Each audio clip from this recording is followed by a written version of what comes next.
कोल्हापूरमध्ये एका भीषण अपघाताची बातमी समोर आली आहे। रस्ता ओलांडणाऱ्या एका वृद्ध महिलेला सिमेंटच्या ट्रकने चिरडल्याची घटना घडली आहे।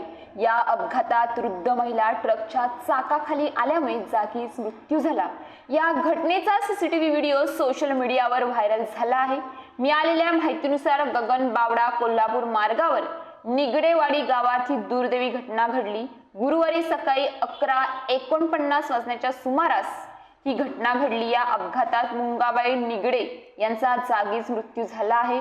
मुंगाबाई निगडे या रस्त्याच्या बाजूने जात होत्या, पण त्याच वेळी पाठीमागून कॉन्क्रीट मशीन ट्रक आला आणि निगडे यांना धडक दिली। ट्रकची धडक बसल्यानंतर निगडे या खाली पडल्या आणि काही कळायच्या आत ट्रकच्या समोरील चाक त्यांच्या अंगावर गेलं। त्यानंतरही ट्रक चालकाने ब्रेक मारला नाही, मागील चाकही त्यांच्या अंगावरून गेलं।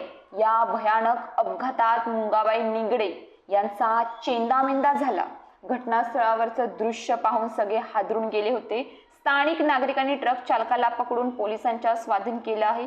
ही घटना सीसीटीव्ही मध्ये कैद झाली आहे। गेल्या काही दिवसांपासून रस्त्याचे काम रखडले असून त्यामुळे अनेक ठिकाणी अपघात होत आहेत। या घटनेमुळे परिसरात हळहळ व्यक्त केली जात आहे।